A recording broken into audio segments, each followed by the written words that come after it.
اعوذ باللہ من الشیطان الرجیم بسم اللہ الرحمن الرحیم۔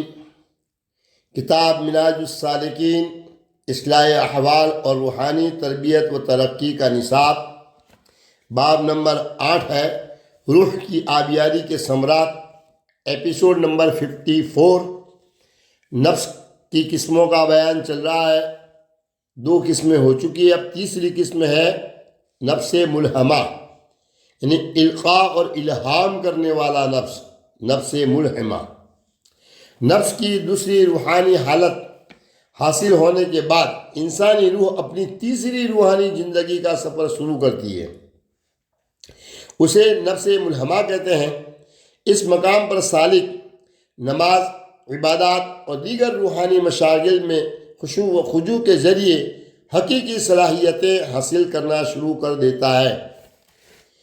اس مرحلے پر بندے کو قواعد و ضوابط کے تحت زندگی بسر کرنے اور اللہ کے حضور عبادات ادا کرنے میں ذوق و شوق حاصل ہو جاتا ہے۔ اب طالب حقیقی معنوں میں ہمدردی، انسانیت کی خدمت اور اعلیٰ اخلاقی اقدار جیسی مثالی صفات کی طرف راغب ہوتا ہے۔ یہ حقیقی معنوں میں صوفیانہ راہ کی ابتدا ہے، اور جو طالب یہ روحانی حالت حاصل کرتا ہے وہ پہلے درجے میں صوفی کہلاتا ہے۔ تاہم اس حالت سے قبل اگر کوئی صوفی کہلائے تو یہ اس کا مصنوعی ظاہری حلیہ اور نمائشی عبادت ہوگی۔ قرآن مجید حقیقی مومن کی تعریف ان الفاظ میں کرتا ہے: افمن شرح اللہ صدرہ للاسلام فہو علی نور من ربہ فویل للقاسیۃ قلوبہم من ذکر اللہ اولئک فی ضلال مبین۔ بھلا اللہ نے جس شخص کا سینہ اسلام کے لیے کھول دیا ہو تو وہ اپنے رب کی طرف سے نور پر فائز ہوتا ہے، اور اس کے برعکس پس ان لوگوں کے لیے ہلاکت ہے جن کے دل اللہ کے ذکر کے فیض سے محروم ہو کر سخت ہو گئے، یہی لوگ کھلی گمراہی میں ہیں۔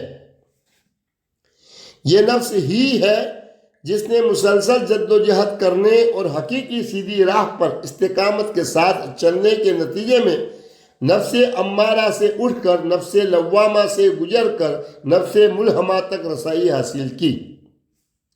اب وہ ہمہ وقت اللہ کے حضور معافی اور توبہ کا طلبگار رہتا ہے، خواہ اس سے کوئی گناہ سرزد ہوا ہو یا وہ بے گناہ ہو۔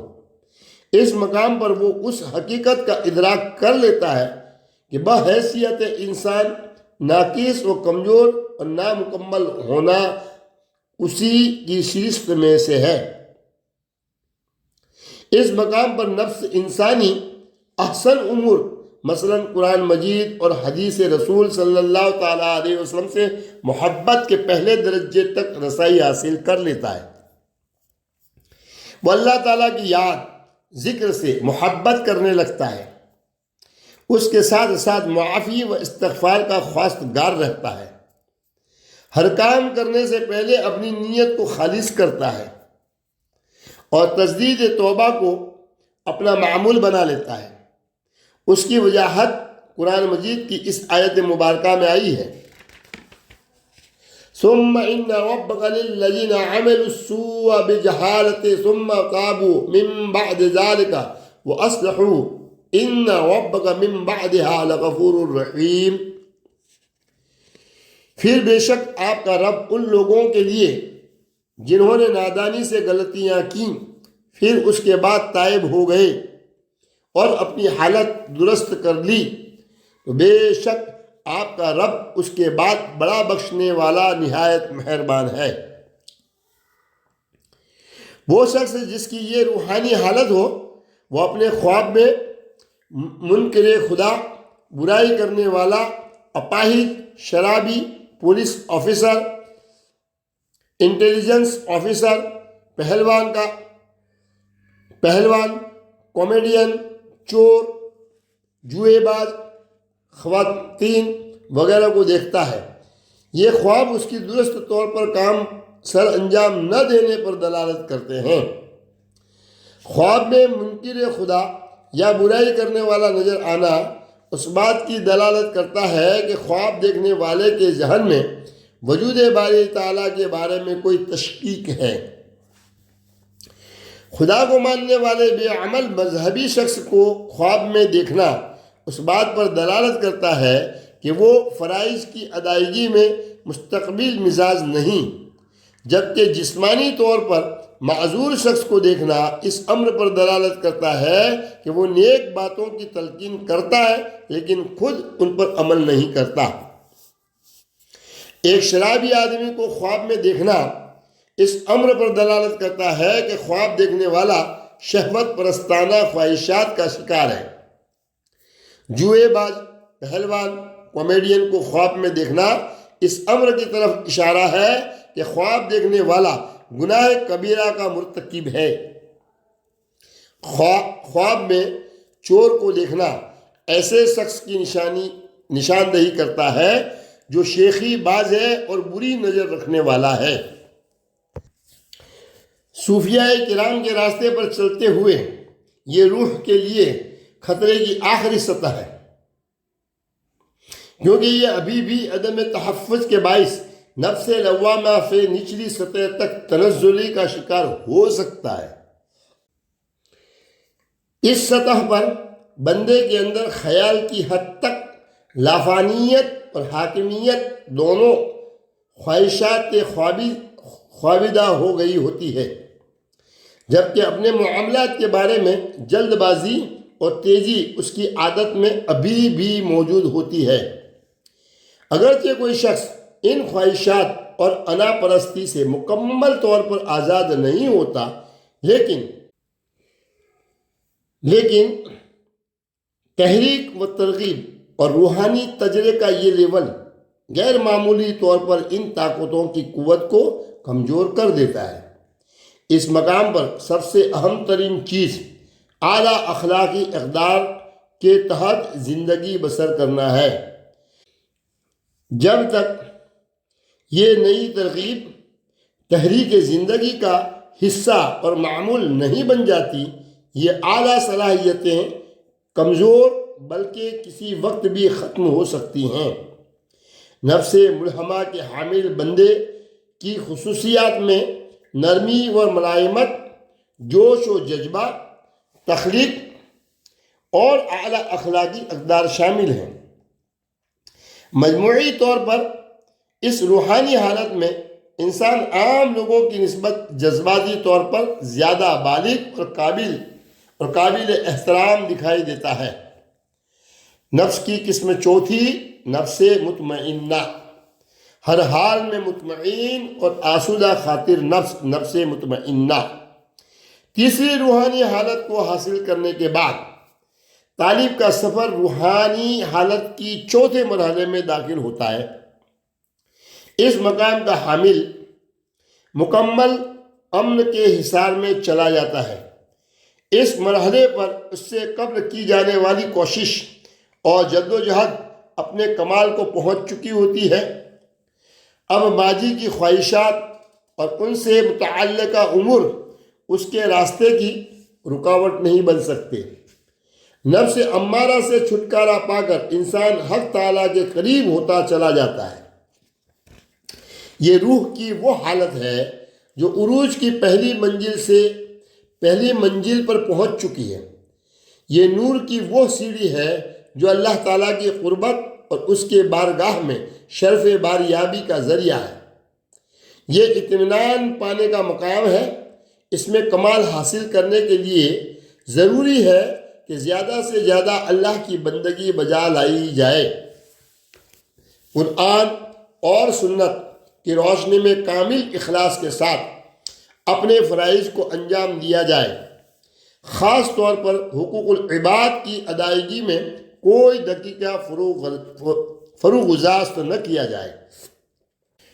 اس کی اہمیت کسی صورت میں عبادت سے کم نہیں۔ اس مقام پر روح زیادہ محفوظ و مطمئن ہو جاتی ہے۔ انسان احتساب ذات کرتے ہوئے اور بدی کی راہ میں مزاحم ہو کر حفاظت، صحت اور سلامتی کے راستوں میں داخل ہو جاتا ہے، جیسا کہ قرآن مجید میں ارشاد فرمایا ہے، لن تنالوا البر حتى تنفقوا مما تحبون وما تنفقوا من شيء فإن الله به عليم۔ تم ہرگز نیکی کو نہیں پہنچ سکو گے جب تک تم اللہ کی راہ میں اپنی محبوب چیزوں میں سے خرچ نہ کرو، اور تم جو کچھ بھی خرچ کرتے ہو بے شک اللہ اسے خوب جاننے والا ہے۔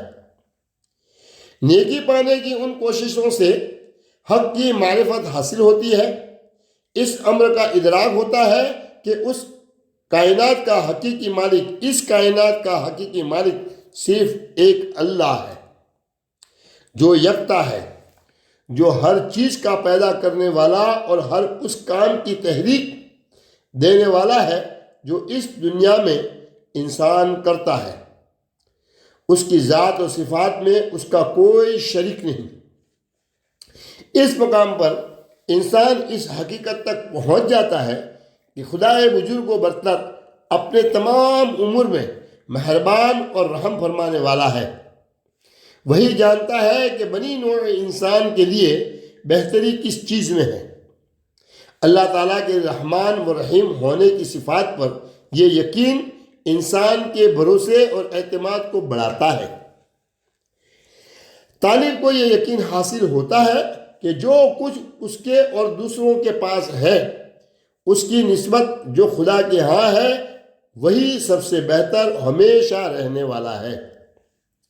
اس مقام پر روح کی صلاحیت اور طاقت اللہ تعالیٰ کے حضور معافی طلب کرنے کے باعث بڑھتی چلی جاتی ہے۔ جب کوئی سالک اللہ تعالیٰ کی خصوصی حفاظت میں آ جاتا ہے تو اس میں اضافی خوبیاں جنم لیتی ہے۔ مثلا خوش کن نیک امیدیں، رجائیت، روحانی برکات، خوف خدا سے دوری کے احساس کا خاتمہ، پھر نفس کو اپنے جملہ معاملات میں اللہ تعالیٰ کی ذات پر کامل اعتماد، جسے توکل کہتے ہیں، نصیب ہو جاتا ہے۔ یہ معاملات دنیاوی بھی ہو سکتے ہیں اور روحانی بھی۔ وہ شخص جس کو ایسی روحانی حالت حاصل ہو جاتی ہے وہ ہمہ وقت خدا کی یاد میں رہتا ہے، خواہ یہ زبان سے ہو یا دل سے، جیسا کہ خود قرآن مجید بیان کرتا ہے، فَاذْكُرُونِي أَذْكُرُكُمْ وَاشْكُرُوا لِي وَلَا تَكْفُرُونَ۔ سو تم مجھے یاد کیا کرو، میں تمہیں یاد رکھوں گا، اور میرا شکر ادا کیا کرو اور میری ناشکری نہ کیا کرو۔ یہ صوفیہ کے راستے میں کمال حاصل کرنے کی پہلی منزل ہے۔ اس سے انسان کا دل شعور کے نور سے منور ہونا شروع ہو جاتا ہے اور انا پرستی کا زوم باطل ختم ہونا شروع ہو جاتا ہے۔ قلب کی صفائی، اخلاق کی نفاست و لطافت اور فکری واضحیت کے باعث انسان کے اندر لافانی رہنے اور اقتدار کو حاصل کرنے کی خواہشات ختم ہو جاتی ہے۔ اس مرحلے پر انسان میں ایسی خصوصیت کا اظہار ہوتا ہے جو پہلے پوشیدہ تھیں، مثلا اظہار بندگی میں خود کو اللہ کے سپرد کرنا۔ انسان اپنی بے چارگی و بے بسی اور اللہ تعالیٰ کے اختیار و حاکمیت سے آگاہ ہوتا ہے۔ وہ اپنے تمام معاملات حیات میں اللہ تعالیٰ کی رحمتوں کی ضرورت احتیاج کو محسوس کرتا ہے اور اللہ کی راہ میں فنائیت کے حصول میں شدید ہو جاتا ہے۔ طبیعت کی عجلت پسندی سے مکمل طور پر نجات پا جاتا ہے۔ روح کی اس حالت کے حامل لوگ اپنے طرز عمل میں متوازن، ہر کسی کے لیے شکر گزار، طبعی طور پر بھروسہ کرنے والے ہوتے ہیں۔ وہ ہر کسی کے ساتھ احترام سے پیش آتے ہیں اور ذاتی طور پر صلح جو اور امن پسند اور دوسروں کے لیے امن بانٹنے والے ہو جاتے ہیں۔ اس مرحلے میں وہ حتمی طور پر مشکلات کو کھلے دل کے ساتھ قبول کرنا سیکھ جاتے ہیں، بالکل اسی طرح جس طرح ایک شخص فوائد حاصل کرتے ہوئے محسوس کرتا ہے۔ قرآن مجید ایسے لوگوں کے طرز عمل کو بیان کرتے ہوئے فرماتا ہے قال بل سولت لکم انفسکم امرا فصبر جمیل عسى اللہ ان یأتینی بہم جمیعا انہ هو العلیم الحکیم۔ یعقوب علیہ السلام نے فرمایا ایسا نہیں بلکہ تمہارے نفسوں نے یہ بات تمہارے لیے مرغوب بنا دی ہے، اب صبر ہی اچھا ہے، قریب ہے کہ اللہ ان سب کو میرے پاس لے آئے، بے شک وہ بڑا علم والا بڑی حکمت والا ہے۔ اس روحانی حالت کا حامل شخص عام طور پر اولیاء اللہ میں شمار کیا جاتا ہے، جیسا کہ خود قرآن مجید میں اللہ تعالیٰ فرماتا ہے الا ان اولیاء اللہ لا خوف علیہم ولا هم یحزنون، خبردار بے شک اولیاء اللہ پر نہ کوئی خوف ہے اور نہ وہ رنجیدہ و غمگین ہوں گے۔ اللہ تعالیٰ کے بارگاہ سے طالب کو اس امر کی ترغیب دی جاتی ہے کہ وہ روحانیت کے اس مقام پر مزید ترقی کرے اور اسی مقام پر ٹھہر نہ جائے، جیسا کہ قرآن مجید میں ارشاد باری تعالیٰ ہے یا ایھا النفس المطمئنہ ارجعی الی ربک راضیۃ مرضیہ فادخلی فی عبادی وادخلی جنتی۔ اے اطمینان پا جانے والے نفس، تو اپنے رب کی طرف اس حالت میں لوٹا کہ تو اس کی رضا کا طالب بھی ہو اور اس کی رضا کا مطلوب بھی، گویا اس کی رضا تیری مطلوب ہو اور تیری رضا اس کی مطلوب ہو، پس تو میرے کامل بندوں میں شامل ہو جا اور میری جنت میں داخل ہو جا۔